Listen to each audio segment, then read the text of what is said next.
तो लगातार हमारे संवाददाता बने हुए हैं, हमने आपको इंट्रोड्यूस कराया था और सीधा रुक करूंगा मैं हमारी संवाददाता पल्लवी का, जो दिल्ली से हमारे साथ बने हुए हैं। पल्लवी, सीधा पिछले 24 घंटे में 1,68,000 नए मामले सामने आ गए हैं।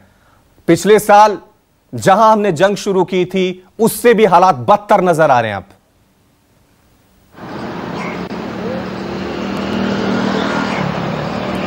बिल्कुल रवि, स्थिति बहुत तनावपूर्ण और चुनौतीपूर्ण हो गई है क्योंकि एकदम बेलगाम हो चुका है कोरोना। और जो इस वक्त स्थिति है वो इस तरीके की है कि सरकारें कदम तो उठा रही हैं लेकिन कोरोना पर कंट्रोल नहीं लग पा रहा है।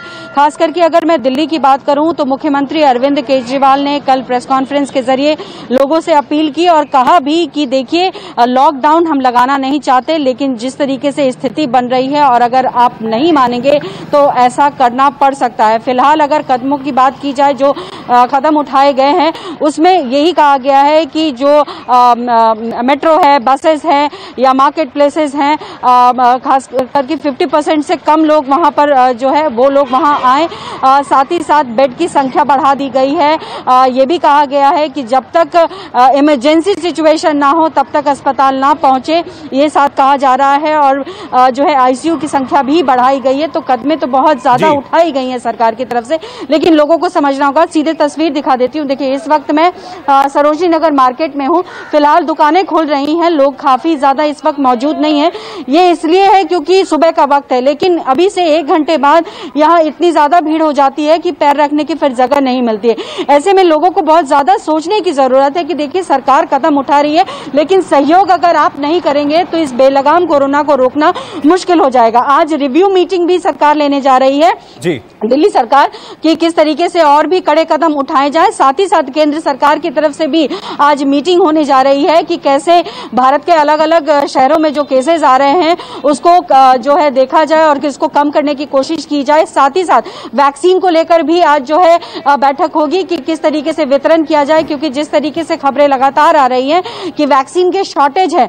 और इसी को देखते हुए ये भी बहुत इंपॉर्टेंट हो जाता है, क्योंकि अगर आप एक तरफ से कोरोना से लड़ाई लड़ रहे हैं तो दूसरी तरफ आपको वैक्सीन लेना भी बहुत जरूरी है, क्योंकि जो सीवियरिटी है उसको कम कर रहा है जो वैक्सीन। इसीलिए जरूरी है पल्लवी, इस वक्त एक और बड़ी खबर अपने दर्शकों को बता दें। सुप्रीम कोर्ट के कई कर्मचारी कोरोना संक्रमित पाए गए हैं। सुप्रीम कोर्ट के सभी जज घर से सुनवाई करेंगे। वीडियो कॉन्फ्रेंसिंग के जरिए घर से सुनवाई होगी। सुप्रीम कोर्ट परिसर को सैनिटाइज किया जा रहा है। आज सुप्रीम कोर्ट की सभी बेंच 1 घंटे देरी से सुनवाई करेंगी।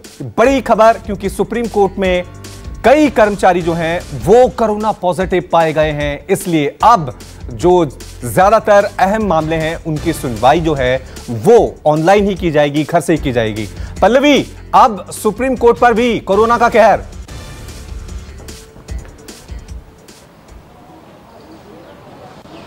बिल्कुल, देखिए हर जगह कहर दिख रहा है। ये सिर्फ सुप्रीम कोर्ट से हम खबर अभी बेशक देख रहे हैं, लेकिन अस्पतालों में भी, जैसा हम 2 दिन पहले जिक्र कर रहे थे, चाहे वो एम्स अस्पताल हो, गंगा अस्पताल हो, 50 से ऊपर जो संख्या है उसमें कोरोना पॉजिटिव होने के डॉक्टर्स की खबर आ रही है और कई जगहों से आ रही है। और इस बार इतने ज्यादा वायलेंट है कि अगर किसी एक व्यक्ति को हो रहा है तो उससे 10 व्यक्ति को हो जा रहा है, तो बहुत तेजी से ये फैल रहा है। इसीलिए इस वक्त लोगों को समझना बहुत जरूरी है कि जब तक जरूरत ना हो तब तक घर से बाहर मत निकलिए।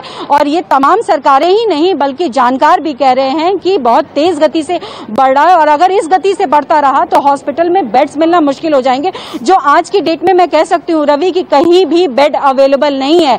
स्थिति बहुत तनावपूर्ण है और चुनौतीपूर्ण भी है सरकारों के लिए, क्योंकि बहुत ज्यादा खराब स्थिति है। सरकार ने कल कहा कि मेट्रो में, बसों में 50% से कम लोगों को ही अलाउ किया जाए। ऐसे कई और कदम हैं जो सरकार रही है। सरकारों की तरफ से एक्शन लिया जा रहा है, लेकिन कोरोना की रफ्तार उसी तेज गति से आगे बढ़ रही है।